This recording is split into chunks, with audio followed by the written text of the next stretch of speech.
Well, here's the story from The Guardian. Most of you probably know this already because it was big news this morning. Kamala Harris bets on Tim Walz as running mate. We are going to win. Well, they just had a big rally in Pennsylvania, and they said a whole lot of nothing. They basically just insulted Donald Trump and J.D. Vance over and over again, talked about how they were bad. They didn't talk about anything they intend to do. I have no idea what's going on. If you go to KamalaHarris.com, the first thing you're greeted with is this: Harris Walz, with your help, Kamala Harris and Tim Walz are ready to win this election. Okay, well, what are you going to bring the American people? Nothing. Literally nothing. They have nothing here. And so I just got to tell you guys, I'm seeing all these conservatives making posts, and they're laying down in the mud with the Democrats. Look, when the Democrats come out and their only campaign position is Trump is bad and J.D. Vance is weird, and the response from people on the right is, no, you're weird, that's exactly what they're hoping for.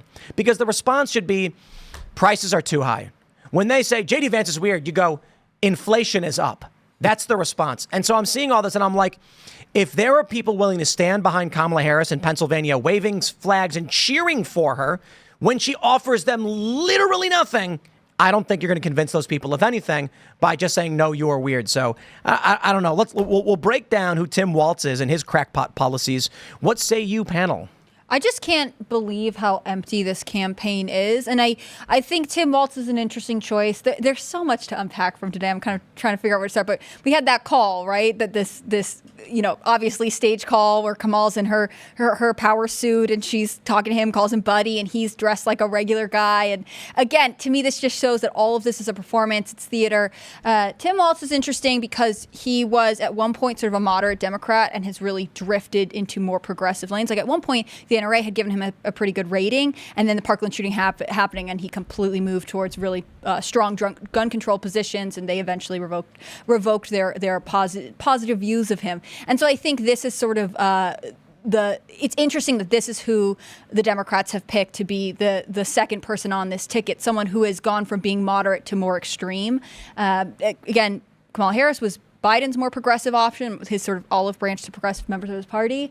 But for me, the biggest thing is the state flag of Minnesota, right? They had this state flag and they moved it to be this horrible thing. And that's kind of what I think this ticket now represents, taking things that are cool and unique to America and making them bad. Well, I think that Tim Walz wants to trans your kids. He wants to turn America into a sanctuary nation for trans kids. I just think these people don't actually represent anything. Well, he does represent that. He has gone out cult. And he represents whatever the cult says. It makes no sense. There's no logic. They keep saying the same things over and over again because it's just a cult.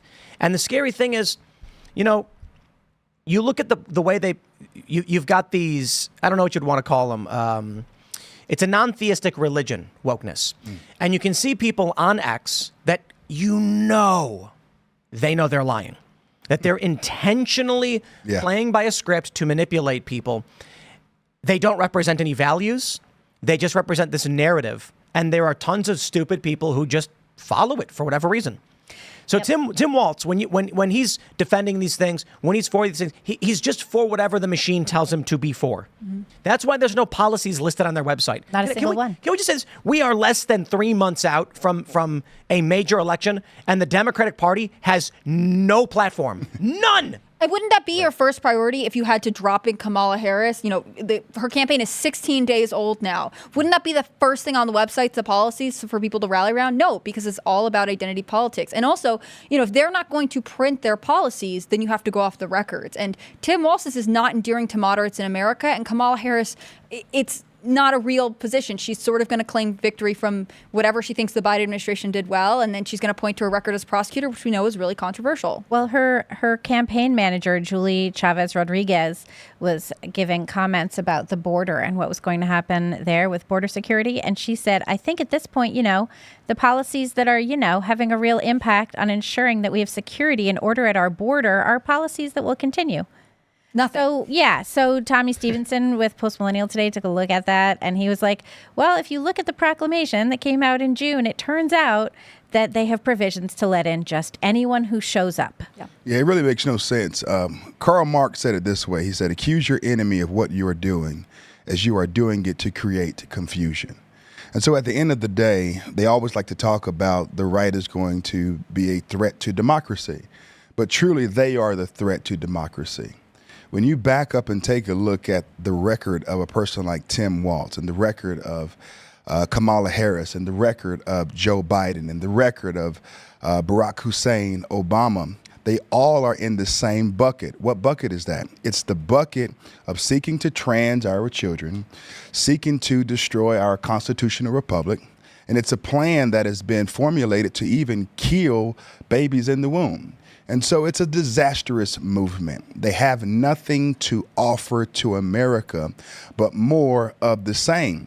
So regardless of whether or not Kamala Harris is put forth or Tim Walz is put forth, it's the same party. Mm-hmm. Birds of the same feather. And so we know this. We know that more than ever, we need to get back to the real issues. Inflation, the economy, the fact that many students are trapped in a public school system that's failing them.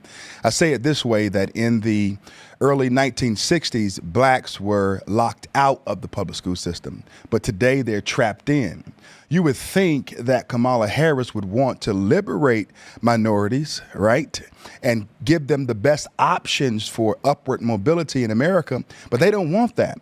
They want to break the back of the middle class. They want to destroy our economy, and that all fits into the Marxist regime, and they're just going to jettison that plan even forward the more. Yeah. One of their big criticisms of Josh Shapiro, the governor of Pennsylvania, who, and they being progressives in this case, when he was on the list, in addition to other things, one of the criticisms was the fact that he had voted in favor of some, essentially school choice options, right, which progressives, Democrats will tell you that's bad for, students of color. It's bad for poor communities. It's bad for all of these people, when actually I would think being able to spend dollars in a way that serves your individual student would be empowering and would be for the long-term benefit of the students.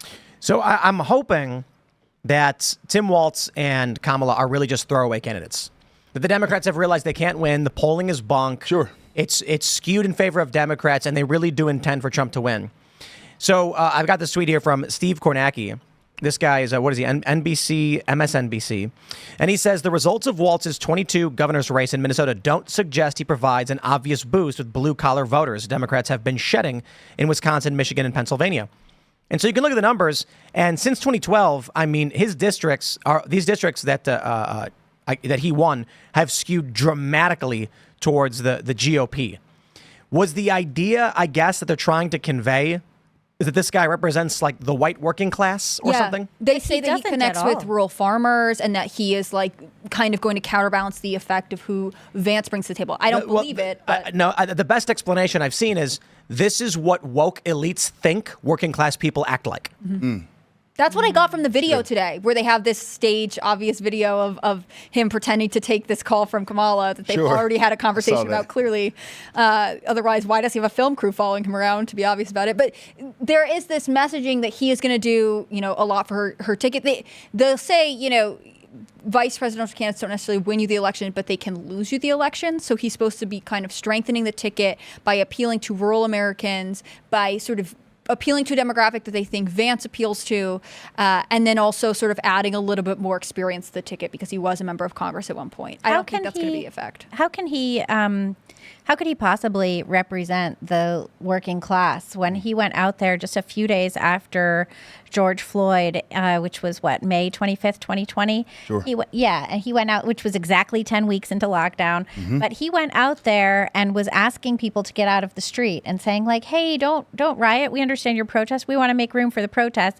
You had the Minneapolis mayor at the time saying, can you please send in the National Guard? They then struggle sessioned the mayor in public. And you had Walz saying, I will not patronize you as a white man without living those lived experiences. As the city of Minneapolis was burning, some buildings burned to the ground. Sure. And that was all intentional. He told the National Guard to stand down. He told law enforcement to take a knee. His daughter apparently at one point leaked the plan of the National Guard as well. She sure did. She did so. And all of that it's a strategy. By selecting Tim Walz, Kamala Harris just resurrected the BLM movement. That's what this is about. That's all she's got. That's all she has. There's an undertone in this country that I believe that the threat to democracy that they speak of, they are the real threat. And this thing may incite some trouble in the coming days ahead. I'll say it that way and leave it there. But they are not happy. They know that they're not going to win. I thought initially that Michelle Obama would be the person that gets put ahead of Kamala Harris, but Joe Biden messed up. He wanted to select a black female in the same way that he destroyed the legacy of Ketanji Brown Jackson. What was the criteria? I want a black female. And so you do that twice, and now you're stuck with the black female, but Michelle Obama would have been a more formidable candidate to run, but you can't just replace Kamala Harris because she's going to be angry about that. And if you put a white person in front of Kamala Harris, then they're going to lose all of their black support. Consider this, in 2020, President Trump received nearly 9% of the black vote. And this year, in 2024, he's trending about 23 or 24%. So he's doing well. And so they had to find a way to stick with the narrative to win as much of the black vote as possible and to dupe Americans. People, do not be fooled. We are being had. We are being taken. We're being lied to. And what's taking place today with this guy coming forward, Tim Walz, is a reminder that the Democrat Party is defunct. Thanks for watching this clip from Timcast IRL. Make sure to check out the live show Monday through Friday at 8 p.m. on this channel. Subscribe and we'll see you all there.